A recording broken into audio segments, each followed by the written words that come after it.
What's up guys, Erroneous here, back with another Raid Shadow Legends video, and in today's video we've got a little bit of a different one for you. We actually have Bear on the channel. He is a fellow YouTuber that also does Raid Shadow Legends, and I brought him on here because I wanted to go over 5 damage dealer champions that I would want duplicates of now or in the future.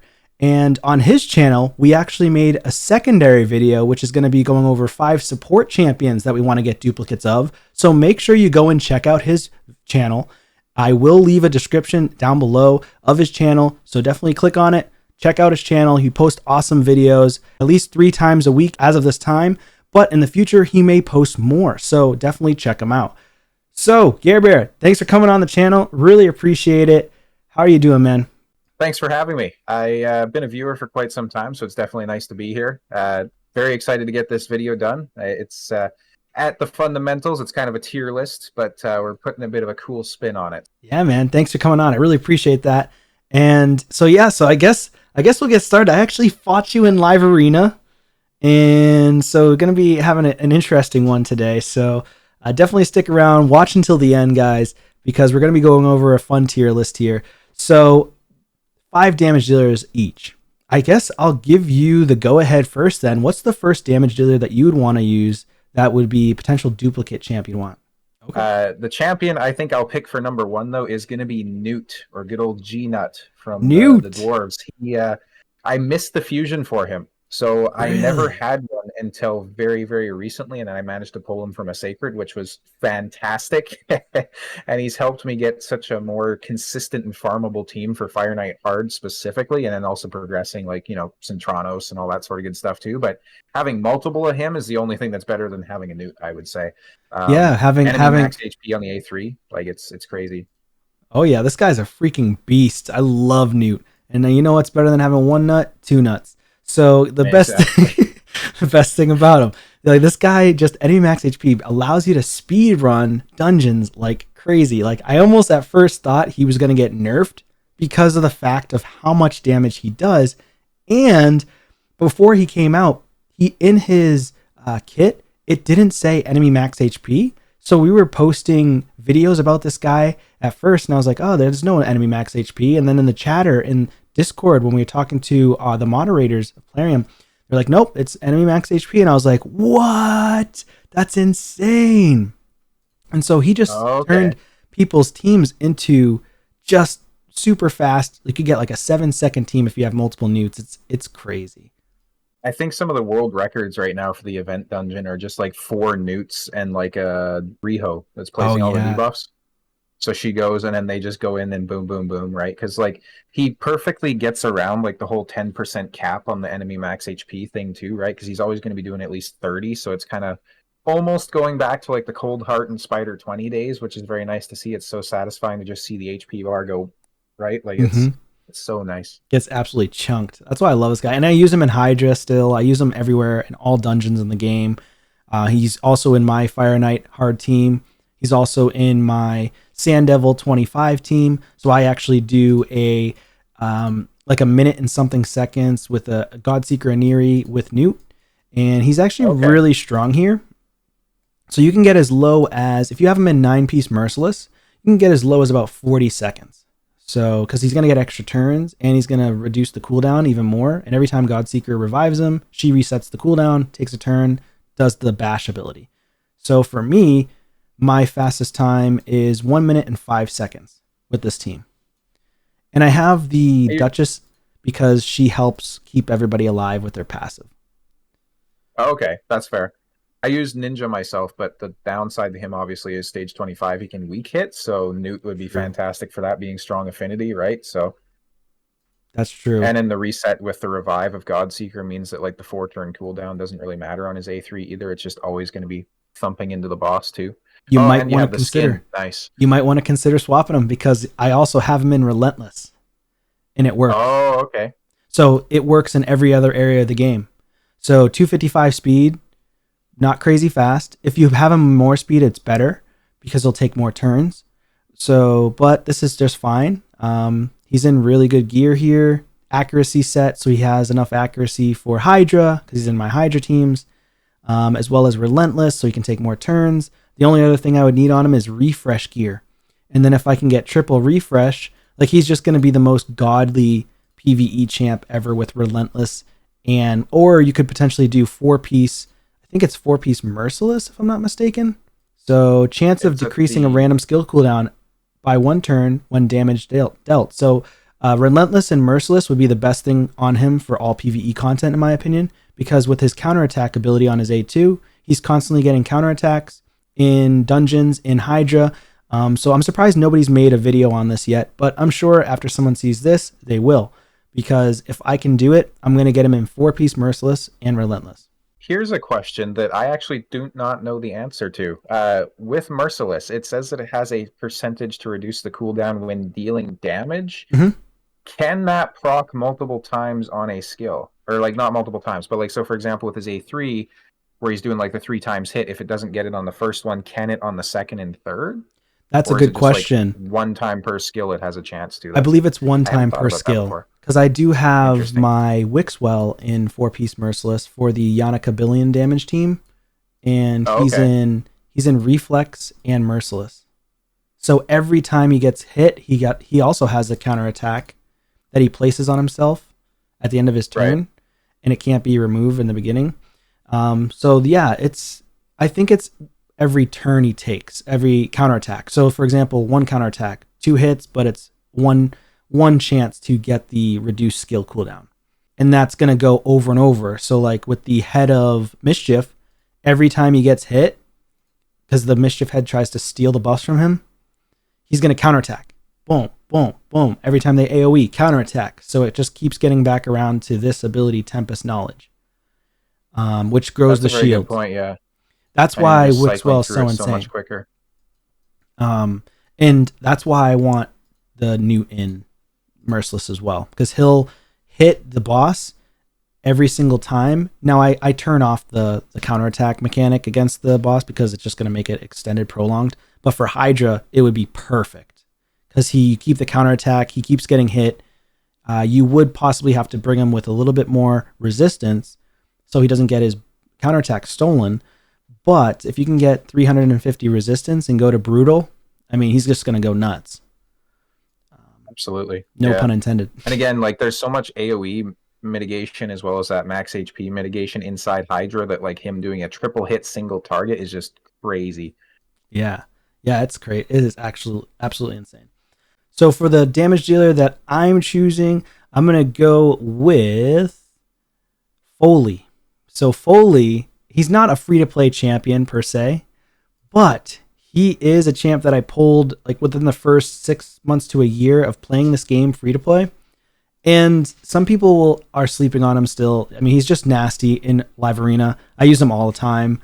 And he's not in my best build. He's probably like my top 3 or 4 builds on my account. But he is in Lethal and Perception. A little bit of accuracy to land a decreased defense. But also people don't remember that he does have a decreased turn meter as well on this ability. Decreases the current turn meters. And a block revive. Yeah, and a block revive. So people don't typically build him with accuracy, but if you don't kill a damage dealer, he potentially decreases their turn meter, so hopefully other champions on your team can speed up again. He gets back around to his abilities. And then of course, he has that crazy stun, freeze, sleep, provoke. If an enemy places it on him, instantly removes it, heals him by 20% of his max HP, and boosts his turn meter by 50%, which essentially gives him an instant turn. And I use him constantly against Tormund. Don't look at the 99% here. Don't look at the 99%. Let me cover that up because I had to move gear around people to get other champions stronger, and I couldn't find 100% crit. But 263 speed, he's pretty fast. He's got a little accuracy, 6,700 on the attack. Wish it was better, but in Live Arena, you need them fast, and you need them to be able to smack. So Foley, amazing, especially against Sun Wukong and other damage dealers. What do you think of this guy? Yeah, against Sun Wukong specifically, absolutely fantastic. It's nice too because he gets around like UDK.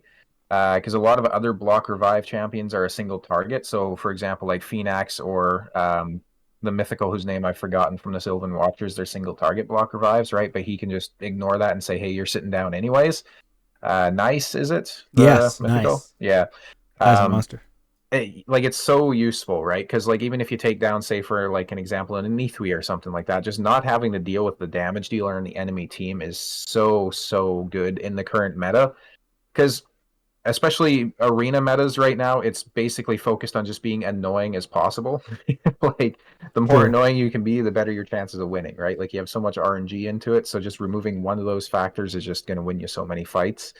Um, the cleanse that he does is absolutely fantastic as well. I know so many times I'd mess myself up when I first got Mikage because I'd try to stun everybody, and then he's like, "Hey, just kidding. I'm actually getting the turn next," and then just absolutely decimate me. So that's such a very nice part of his kit as well. The passive there, because then it also removes the need to build him in like immunity or intercept or those sorts of things. So very, very underrated, I would say. And the quad hit comes in handy, especially against Rotos. So people Absolutely. sleep on him for Rotos counter. Unless Rotos is with like a UDK, you kind of need the 4 hits because he doesn't have the strongest A1 in the world. But if you can get him in really good gear, like I would love to put this guy in like a 6-piece Merciless set would be insane. Just super hard to come by. Also consider putting him in a Stone Skin 1 turn with Lethal. Super great for him. But yeah, in general, Merciless is probably the way you're going to want to go with this guy to ignore as much defense as possible. But I love Foley. Would love to get a duplicate copy of him in the future, especially when it comes to empowerment and faction guardians. Because for me, I only have 2. One here, and it was this fusion champion, and I still don't have attack or anything else. Getting the additional speed, getting empowerment on him would be fantastic. If you pull a Foley, are you going to empower him or are you going to use faction guardians? Faction guardians for sure, and I'll build 2 of them, and then after I get the 3rd, I'll start empowering, or I'll keep them to start doing more faction guardians. But more so, probably gonna think about empowering just because it's more attack, more defense, and stuff like that. So. Fair enough. Yeah, very good points. I know people used to run him quite a bit actually in Fire Knight back in the day too, because he does have the turn meter reduction, decreased defense, 4 times hitter on the A1. He's got a lot of stuff for that dungeon too, which is pretty nice. I did use him now that I think about it in the old normal dungeon mode for Fire Knight, but in the new one he kind of falls off a bit. Like he is good if he's like the one person that you have as an additional quad hitter because you need to get rid of the shield, but he's not really someone you'll want to use for the new Fire Knight, that's for sure. I feel like all I've ever farmed now these days is the new Fire Knight on stage 6 or the highest stage I possibly can. Literally same thing here. Yeah, stage 6, just so it's void and everybody has a chance to get their hits in. Yeah, right? Seriously. What's the next one for you? Yeah, so my next one, actually, we're going straight into another fusion. And I said in one of my recent videos showcasing this guy, and I stand by this. This fusion is, I would say, the best damage-dealing fusion we have ever had. And I don't think it's close whatsoever. And that's going to be Thor from the Barbarian faction. Okay. He is so unbelievably, ridiculously, almost broken good in the game. And a lot of it comes down to his A2, because it's basically a single target hit that's essentially an AoE. So you're bypassing any sort of AoE damage mitigation inside Hydra. And also having it stack up to at minimum like 75 to 100% damage increase is ridiculous. I don't have him built out very well. He's only got like 6,500 attack or something like that, but he's still hitting Hydra heads for like 1.3 to 1.8 million. Wow. Per Hydra head. Like it is ridiculous. Where do you use him in Hydra? Which difficulty? Brutal. And the one below brutal, who's one I forgot currently. Hard, yeah. Below brutal, I believe. Yeah. Like he is so good. And then you combine like his A2, which is another AoE with decreased speed on it, and then he's also placing the increased attack on himself, and then he's also basically using, so essentially his A1 is a 2 times hitter, guaranteed, can be more. His A2 is usually a 4 times hitter inside Hydra. A3 is a 4 times hitter. So one rotation of his kit, you're also going to activate his passive, which is just another free AoE for you. So like he has so much utility. I showcased him in the Spider too, because if he does a single AoE attack, that's enough to trigger his extra AoE as well. So the crowd control he brings, the nuking, he's just so good. And I'm so happy I didn't skip the fusion, that's for sure. And just to talk about the aesthetics, just for a second here, is like they always knock it out of the park with the aesthetics on these champions. Like he just looks so insane. Then you look at this like frost giant head. That's so Yep, absolutely. crazy. That is so crazy. He looks And especially when insanely he sends cool. out like Mjolnir during his attacks and stuff like that too, it's so cool looking. Yeah, it's super sick. I am so happy that I got this guy. Like he is nasty. I haven't built him out Where yet. do you use him? I actually haven't built him out yet. No. I've been trying to focus on Curse City recently, so I've been building out a lot of other champions like epics and stuff like that for Curse City stages. But when I do get a chance, I will definitely build him, and I would most certainly use him in Hydra. I do also see him in Live Arena a lot from players, surprisingly enough. Like he does hit pretty hard, not gonna lie. He one shot my Duchess when she dropped Stone Skin. One shot her. And that was with one of the AoE abilities. So he does have the two. He did an AoE and just destroyed her. Now, of course, he didn't destroy everybody else, but and I wouldn't say that he's like meta by any means for PvP, but for PvE, from your point, yes, he is nasty in Hydra, and anybody should be building him for their teams 100% of the time for Hydra. So yeah, no, great call out here. The very nice thing with him too is his A2 is very good for bypassing UDK, because essentially you'll target UDK with it, and then the damage escalation is going to take effect on everybody else in the team. So, for example, the Oh, last person they hit, you're going to have like a 75% increase. Which, if it happens to be their reviver, they're probably taking a nap. Like his true. increase is just insane, and he's also making swift parry useless and block damage. So, like Helicath teams don't mean anything against him. He's so strong. That's true. That's true. I didn't even think about that. Bringing him in because, like, you know what? I see so many videos on Hydra that I don't think about. People don't think about PvP at all. So no, Right. that's a great call out. All right. So for the next person for me is going to be Staltus. He's actually a recent champ that I pulled, and Staltus is actually pretty insane as well. Staltus. I'm gonna go actually into my tavern and show you my Staltus. All right. So we got Staltus here. Staltus Dragonbane, Banner Lord, looks amazing, is amazing. Like this guy, I first got him into PvE build for full regen, specifically for Hard Dragon 10, and it made the run about 45 seconds to 55 seconds long, which is very fast for hard mode teams. I No recently kidding. re-geared him, and then I booked him out and put him in my damage set, my best damage set for a defense-based nuker and one turn stone skin, and I think it works perfect in arena. It throws people off guard, especially if they're using blue affinity. Like for example, Armand's, if he gets through and the person accidentally does the A2 on Armand's, which is the steal of turn meter and stuff, I'll have stone skin, and then he might steal turn meter from others, but not from him, and he might weak hit him as well, and then he takes a turn and just nukes Armand's or just blue affinities in general, especially against Rotos too. He's really strong against. Rotos has a lot of counters though, let's be honest. But yeah, amazing champion, great for PvE, great for PvP. Also sends back all the debuffs as well, the decreased defense, the weaken, the poisons. That's why he's so good against Dragon. And he also self buffs his defense, and that's why I lead off with this and then go into this ability, and he can stun as well, which is insane. So if for some reason you don't kill them, he might stun them. So unless they have Resurgent Mastery, they might not lose the stun. They might keep the stun on and then lose a turn. So love this guy. What do you think about Staltus? When he first came out, I wasn't too hot on him. I didn't really like because it was a very different meta at that time. Like we didn't have all these crazy champions, so I was kind of like, you'll probably be okay. But like, just it really occurs to you how good a self-buffing damage dealer is because I don't have Sifi, so really my only setups for defensive nukers are like Marichka. Sorry, not Marichka. Mithrala, or somebody like a Tatura Ironhide, which, I mean, realistically, you're probably not using either of those in many arena fights, right? So this guy being able to enable himself is so nice, and I'm a little jealous because I have a Harima. I Mm, don't have a way to get an increased defense on her. So having someone that can place that, kind of like Thor as well, right? Like the increased attack, the increased defense, when they put that on, and then absolutely just blast the enemy team, it's so, so nice. true. Yeah. I Like certainly who? don't think this guy needs buffed by any means, but one thing that would make him just ridiculous is if he also had like an increase accuracy as a part of his kit. So True. he has like an increased accuracy to try and place that stun. Again, he's a fantastic champion. I'm not saying he needs to be buffed, but that would put him into probably like mythical tier at that point, in all honesty, though. Yeah. No, that's good to know. I'm thinking of like Harima buff, like to your point, where Harima doesn't buff herself. with increased defense. And I don't really have anything that could do well with buffing her either. Now that I think about it. Exactly. I really just the Tatura or the Mithrala is like pretty much it. Regash is just buffing himself. Wixwell we don't really see in the arena. You could do a Mithrala, but yeah, it's like it's difficult. Does this guy do increased defense on people? Hold on. Wait a minute.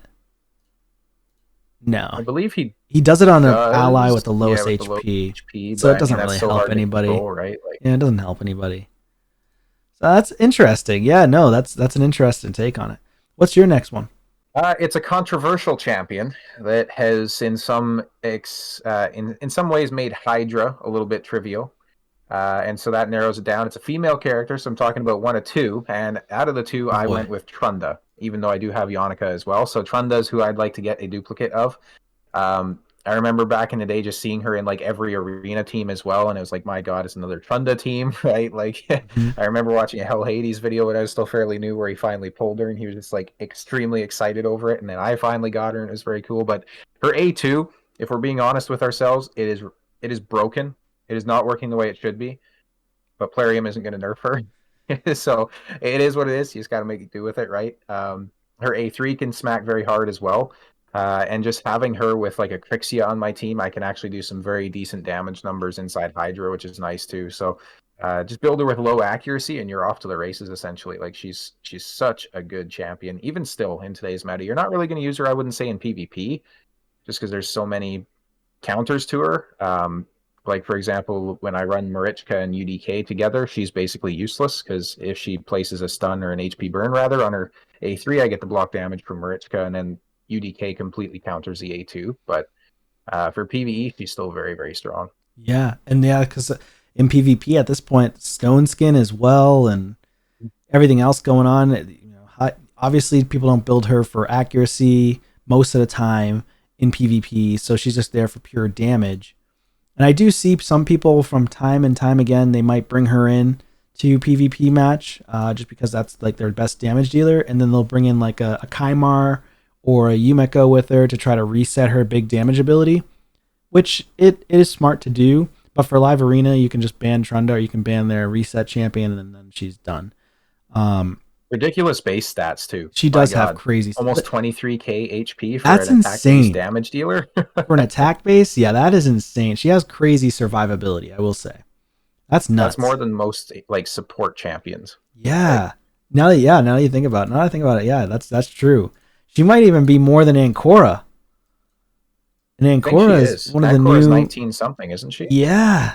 20,800. She has more HP than Ancora. That's insane.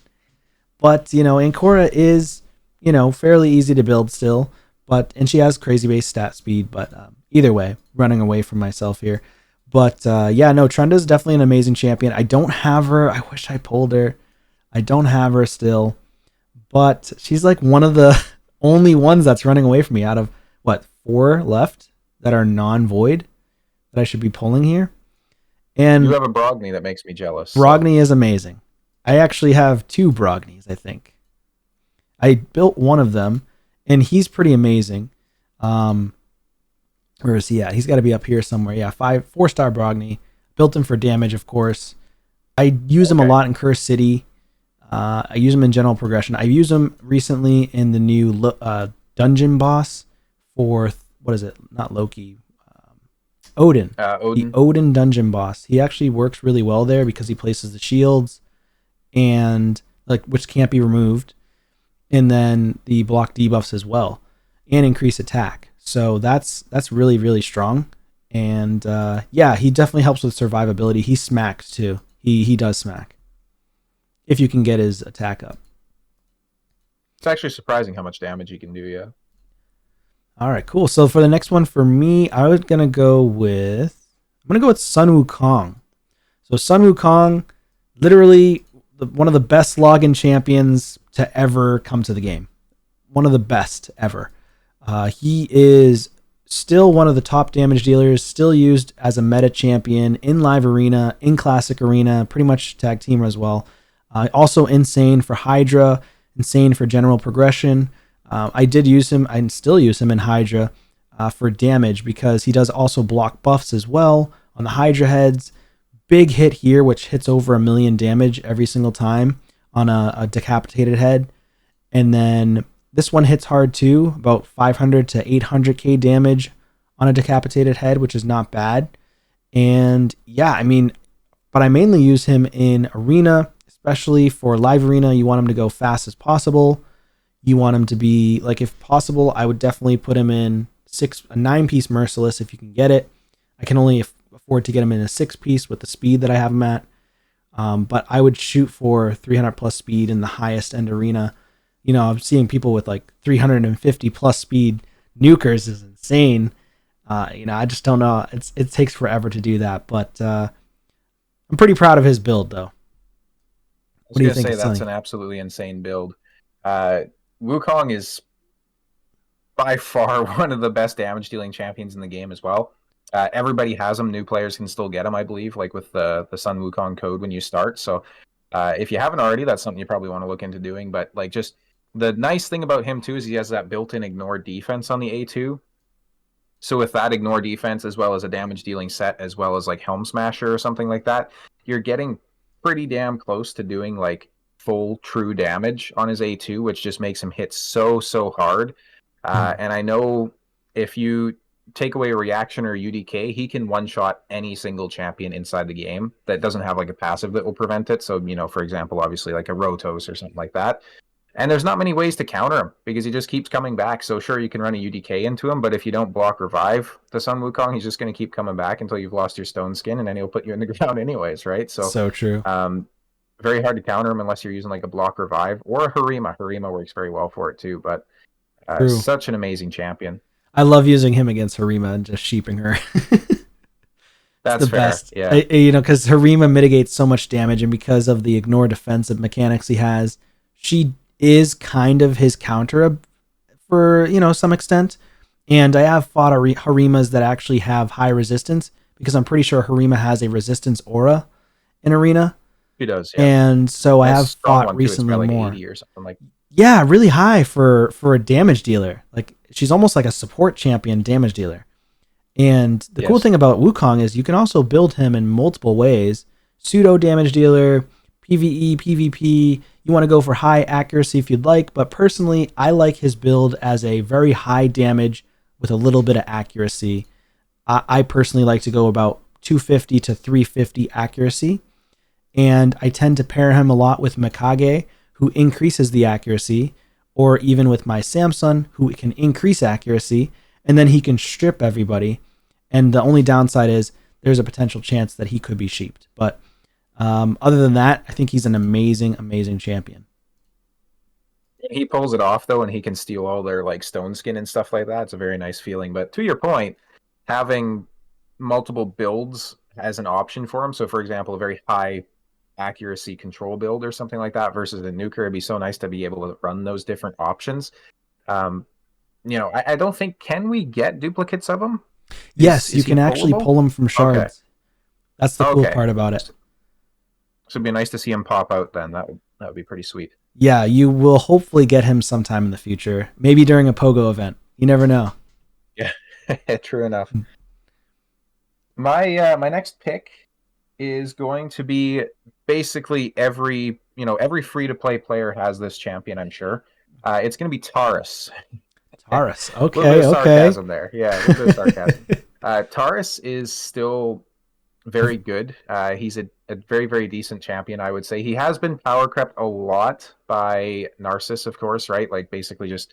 The Narcissus was made to counter Taurus, essentially. Mm-hmm. But still, like, just running him against an Armand's team with Marichka and a White Queen Ancora, you can basically just take out any single Armand's team that gets thrown your way. On his own, he would still be a very decent damage dealer. But he does have, like, you know, the decreased max HP, which will affect his survivability over time and stuff like that, right? So combining him with Marichka just makes him, like, obscene. And he's actually still one of my main damage dealers for even, like, Hydra to this day inside Brutal. So I use him in that rotation every so often. He's kind of like a seer, too, because what most people overlook is his A3 actually scales on how many buffs are on your team. And the difference is, unlike Seer, he doesn't strip them off. So if you're resetting, you can get essentially like multiple huge hits if you have a lot of buffs on your team, right, and you don't have to worry about resetting and then buffing up again and all that sort of stuff. So just keep those buffs up, and he's going to do obscene damage because of it. And he actually speed farms Ice Golem for me because of it. So very, Oh, very good okay. champion. Speed Farm Ice Golem. Are you doing it? Are you doing it in hard stage 10 or what stage? Hard, yeah. He can stage 10. So basically, the team would be him. It's usually Venus, Artak. Who else do I run? It's Crixia, of course, for the reset, and then Marichka in there as well for his passive. Nice. So essentially, we'll just come in. Venus places decreased defense and weaken. Crixia comes in with some buffs on the team. Marichka buffs up a little bit, and then he just absolutely obliterates everybody. Reset on wave 2, do the same thing again. Yeah, this guy's insane. I did recently pull on the Crixia Taras 15x progressive, which is the first time they've ever done it. And everybody was like, oh, don't pull during this event. And I was like, nah, I'm pulling during this event. I was actually close to my Mercy. And so I pulled my Voids and I got lucky and I pulled Marichka. I wish it was Taras, but I will take a Marichka. Amazing support champion. I love her. I just hopefully one day I'll get Taras to go with her. If there's a guaranteed or a progressive for Taras, I'm going to save up my shards for it. That's a very good point. Like I think they will do more 10x's and whatnot, especially now that he's not like the meta champion, right? They're more comfortable giving him away, I would say. And I think it's a grass is always greener kind of thing too, because like the players that get Marichka first, they're like, oh, I wish I had a Taurus, and then the people that get Taurus, it's like, well, I really want Marichka instead, you know. So it's kind of like the combination is just so strong. I actually have a dupe Marichka at this point, but I don't know what to do with her because I don't have another Taurus and I don't want to empower her, so she's just kind of a Vault Guardian for the time being, but such a fantastic duo, that's for sure. Yeah, Marichka is insane. I love the A1 what Marichka does and then teams up. And I think she always teams up with Taurus if he's on the team, right? Yes. Which is pretty crazy. He does a turn meter boost on his A1 too. Which is insane. It's filthy. Yeah, her A1 is giving you more turn meter through him, and then he gets a turn and gives you more turn meter. It's insane. Yeah, their tandem is crazy. And they were just powerhousing for a while in the meta until Narcissus came along, and now he's crushing them. And then, of course, Armands came in, and Armands can just sheep Taurus, and you can have, like, I think it was Sheeny who made some videos of platinum pushes, and Sheeny would do, like, an Inithwe with Armands, and I think UDK or something like that, and he would sheep the Taurus, and then he'd come back to life, or someone would come back to life, or come out of the sheep, and then he would just instant kill with Inithwe, the Taurus, and then the fight's over. So he already won that fight, and it was just a matter of time before he killed everybody else. So there is definitely a lot of counters to Taurus now. Not a ton, but there are a few counters now. But he's still definitely viable. He's still super meta and insane in Hydra. Like, yeah, this guy's nuts. And conveniently, I pulled him right after he started getting all the counters. So that was pretty nice. That's how it works. That's just how it works, man. You know how it goes. 100%. So the next one for me is going to be Rotos. So Rotos is definitely old but gold, still a top meta champion in the game. He's in the Undead Horde along with Sifi, the Lost Bride, and he's the Lost Groom. This guy, he's already been nerfed, I think 2 or 3 times. He's been nerfed, believe it or not. And in the beginning when he first came out, I think he was a fusion.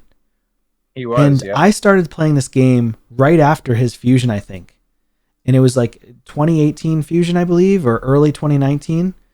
And when he came out, everybody was saying he was trash.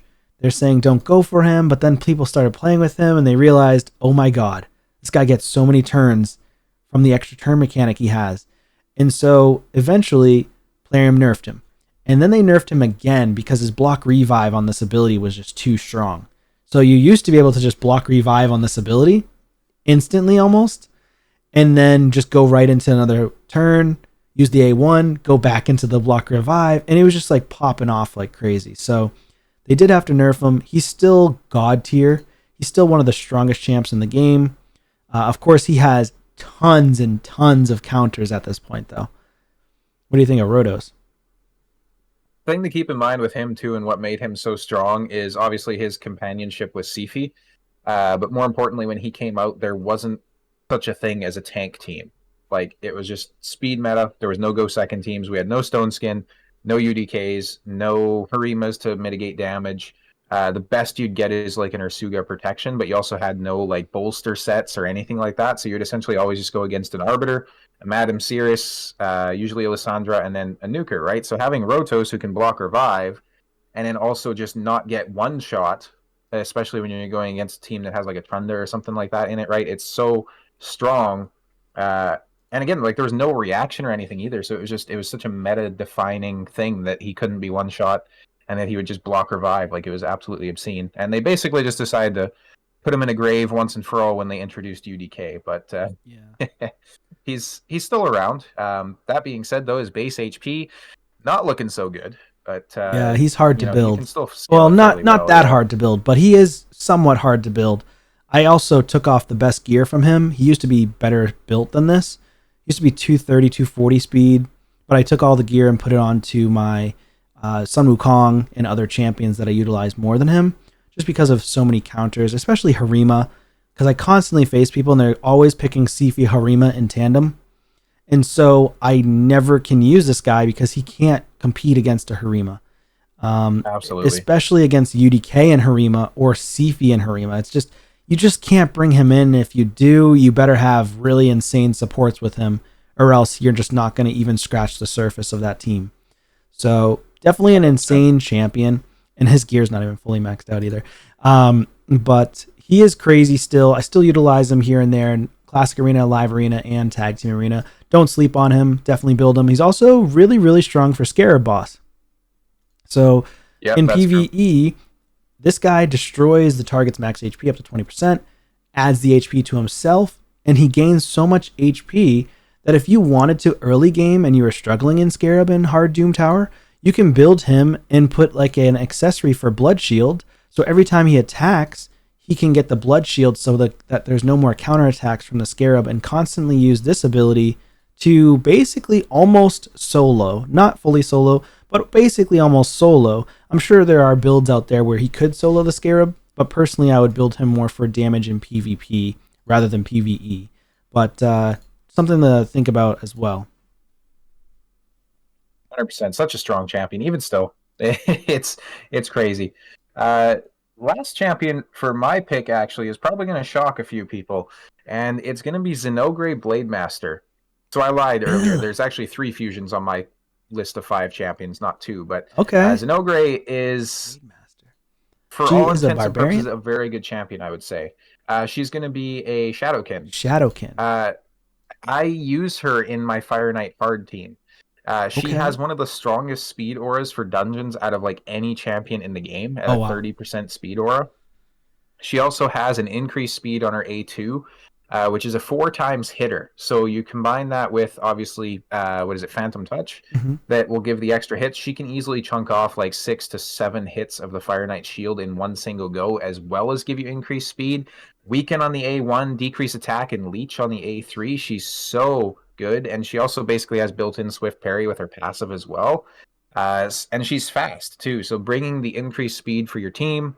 I have mine going at some ridiculous number. I'll try and pull up my build here real quick, but I'm pretty sure she's at or above like 300 speed. So basically just being able to empower her and have like additional damage stats and stuff like that would be so strong. I would say though that she is all but essential to my Fire Knight hard team, because I've tried to replace her with other speed leads or whatnot, but it's just so strong having that 30% increase. And of course she was a fusion too, right? I know some people were not too hot on her at the time, but just having more chance to play with her and whatnot, she really starts to show how strong she is. Do you have her? Do you have experience with her? I do have her. I never built her. I have so many champs on my account that I've just never built. And yes, she is most certainly a part of the account. Yeah, here she is, level 50. So she's definitely low level. She's in my vault. Just haven't had the time to build her, to be honest. But I know she hits hard too. I've seen people demolish Rotos. Again, I always say Rotos because he's just so easy to counter these days, but he's still utilized a lot. And she can counter Rotos easily. Attacks him 4 times, leech, decrease attack on him to hamper him. Then here, increase the speed of all your allies, 3-turn cooldown. I mean, she's nasty. Plus, even triple hit on the A1 as well. Yeah, so many multi-hits. Like, I actually kind of want to build her now that you brought her up. He looks absolutely fantastic too. I think like the aesthetic. Two Yeah. huge things to mention with her. So first, the speed. When I have her running in Fire Knight, she's at 311 speed while also being like crit capped and whatnot with like 5k attack. So it's not Nice. an insane build, but it's decent and she does a decent amount of damage. And I don't have her booked, so Okay. she is level 60. No books in her, which makes her very viable for like a free to play or a low spend player. Considering that she's doing some of the hardest content in the game without a single book in her. You just got to set up the AI, obviously, so she has the A2 available Right. on wave 3. But apart from that, she can do work, and she just goes to town on the boss essentially. And especially if you put her into like a relentless or something, she could really do some work. Oh, Even in true. Hydra, Yeah, I'm sure, just Relentless is because single insane. target, right? Like, Yeah, that's very true. Yeah, she could be crazy. Just never got around to building her. The only sad part is for the viewers out there, if you're a new viewer, unfortunately, or a new player in general, unfortunately, you can't get her anymore. But, maybe someday they'll bring back something similar like they did with Ninja recently, where they brought him back as a code that people could type in, a promo code, I believe, and they could get Ninja again. So maybe someday they'll do that again for someone like a Zinogre. But for now, unfortunately, you can't pull her from a shard. All did right. you end up getting the collab champions? No, none of the other ones. I didn't No. get Okay. like what was it? I got the Blade Master. I got this guy, Rathalos Blade Master. I got Right. Zinogre, and then I think there was two others. The Void Legendary. What was his name? Do you remember? Fatalis. So I Fatalis. actually was lucky enough to get the Archer, who I thought was going to be like a game changer for me, but I still use her inside Hydra. She's a very good champion. And I Nergigante. did actually get Fatalis as well. Yeah, Um, Fatalis is someone that I wanted, and I actually tried to pull for him, I believe, but I couldn't get him. I think he was a Dark Elf. Yeah. or sorry, no, so it wasn't Fatalis I got then. It was the other one. He's in Knight's Revenant, maybe? Oh, that's right. There is The one guy that more. places like the shields and stuff. Yeah, I forget his name though. There we go. Alatreon. Elatrion. This So guy Elatrion. is a little disappointing. Oh, okay. He is good for the event dungeon though, because his buffs are protected if there's a boss in the fight. So he basically just has like an irremovable block debuffs, which is nice. But Yeah, that's insane apart against from that that, boss. he is what he is, I guess. But we're not talking about him in this Yeah, video, he I does suppose. seem kind of basic. All right, well, that's good. And so, good last pick that you had there. So, for my final pick, this is the one, the only Samson the Masher. Now, Samson, everybody's going to be like, why would you want him as a duplicate? I'm free to play. He's actually one of my better champions on my account. For a long time, I was using this guy. I still bring him into fights. And it's because he's so unique. And the reason why I say that is because I have him in the best build for HP nuker on my account. And he's nothing to shake a stick at. He's not insane. Other people could definitely build him way better than me. I got him at 270 speed, 291 crit damage, 100,000 HP, which is kind of the threshold you want for a really strong nuker. But his passive decreases the damage this champion receives from critical hits by 20%, counterattacks the attacker whenever he's hit with a critical, and has a 50% chance of counterattacking the attacker when hit with a strong, normal, or a weak hit. So it's basically he's almost always getting a counterattack, and it's built into his kit. So you don't need to have revenge accessories, although if you did, you could even counterattack more. You can build him in multiple ways. You can build him for full accuracy to try to strip away the increased defense buffs, because he does do attack all enemies, removes increased defense debuffs from enemies before attacking, and places an extra hit if it kills an enemy. Preferably, you're going to want to build him for damage, but I do have a little bit of accuracy on him. Just be mindful, he could be sheeped. So I have been sheeped before by him. I've been sheeped before just because of his A1 placing a stun. So preferably, if you're going to put him in PvP, you really don't want him to have high accuracy. You'd want him to have low accuracy, as low as possible. But if you can get the accuracy, it's not too bad. I do sometimes pop off with stuns on people. I actually This guy's an remember. absolute nightmare inside Centranos every rotation too. Yeah, this guy's nuts. He's the guy that you face and you don't want to face for sure, because his HP is scaled way higher. So his damage is higher too. But I put him in Cruelty. I would also recommend putting him in Ward of the Fallen, so he doesn't get nuked with one shot in the beginning. This actually is one of the better ones, Ward of the Fallen. Cruelty is definitely better at 6-star with him because he's constantly getting counterattacks. So you're going to reduce the damage, especially from a Harima standpoint. I use him against Harima a lot. So with Harima, he'll constantly decrease her defense, and he counterattacks her too, so he can potentially stun her as well.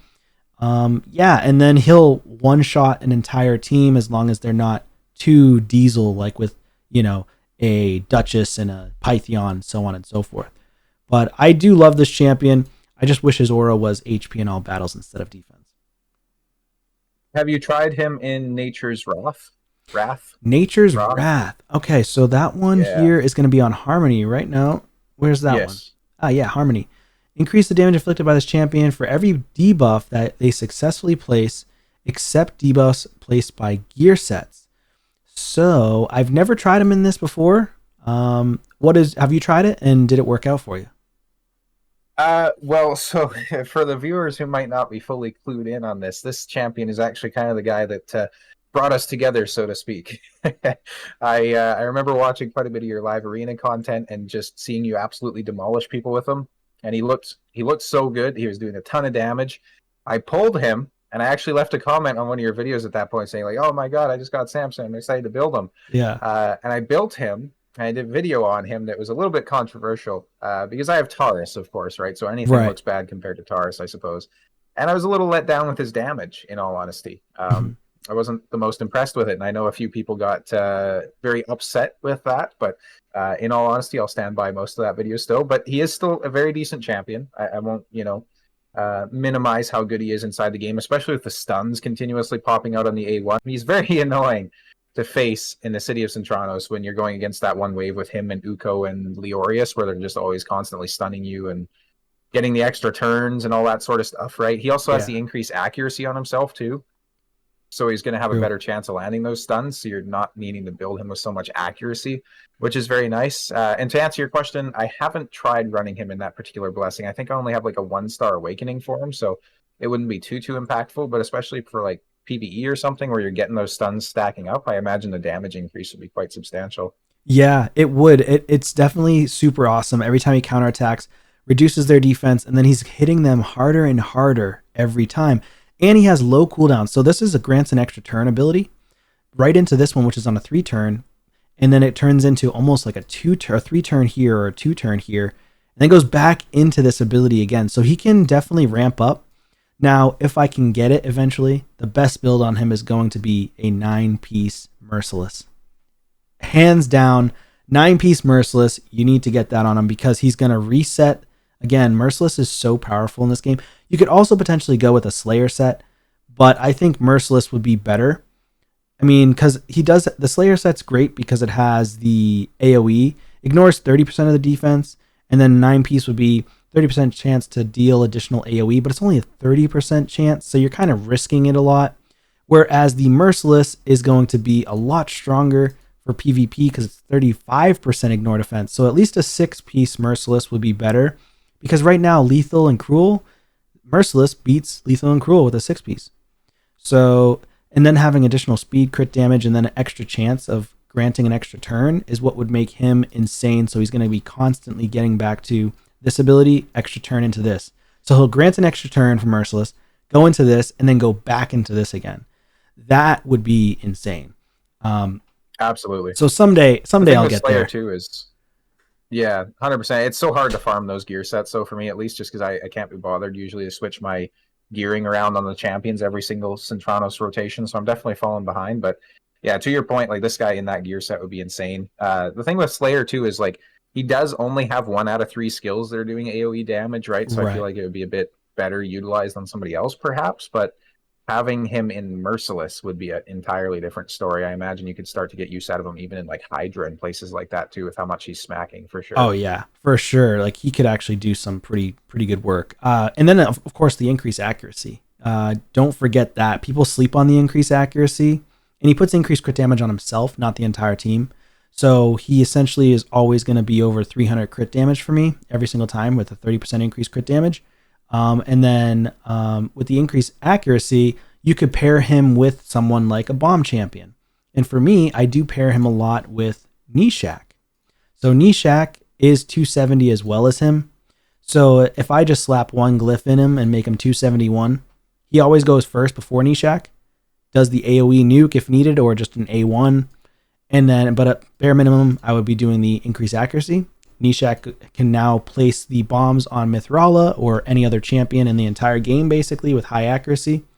And then, boom, it's over. The fight's over. So it's really nice to have him as sort of a support champion as well, if you wanted to use him for that reason. Love myself a Samson. The guy's King Kong, and I do like him. I know a lot of people, underrate him a lot, but he is a good champion.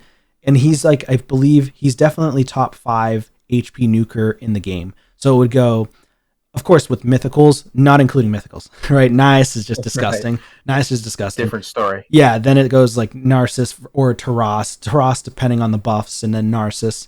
And then it would be potentially, somebody could say definitely not Bivald. Some people might say Eric's, but I would personally say depending on situations. So with me, if Samson gets this ability off, he becomes the 3rd or 4th strongest HP nuker in the game. But he has to get that out. He has to kill somebody in order to be the strongest. Right. So if not, then he would be like the 5th or maybe 6th. He would be after Eric's. It's still a very, very solid ranking, though. Oh, yeah. Still solid. Top 5 of anything in Raid is amazing. Yeah, but in general, and then of course you could say that would be in terms of like AoE damage. Obviously, some people might say, oh, well, what about Mountain King? Mountain King with his HP and attack scaling nukes. But Mountain King's only a single target, and he's completely neutered by everything in the game, basically. He has way more counters. Yeah. So, I can't tell you the last time I actually seen him run like in any team ever. Right. and Samson's a counter to Mountain King, so because he's positive affinity. So, like, that's why I'm like, oh, no, he's still definitely top 5 minimum, in my opinion. And people can debate in the comments down below if you'd like. I'd love to hear who you think is the strongest HP nuker or top 5 strongest HP nukers. But I think that's going to end it off with this last one being Samson. Well, Gary Bear, thank you so much for hopping on the channel. Really appreciate it. Guys, definitely follow him.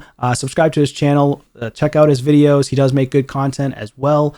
It was a pleasure having you on, man. And I will also leave your account in the description down below so you guys can go and find out his YouTube account quickly.